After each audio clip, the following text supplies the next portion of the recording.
వాక్యమే ఆదిలో సృష్టిని కలిగించే, నీ వాక్యమే మనుజులకు నీ రూపం అందించే.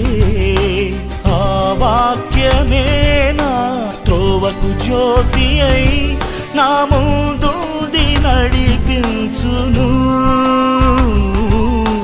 ఆ వాక్యమే నా త్రోవకు జ్యోతి అయి నా ముందుండి నడిపించును.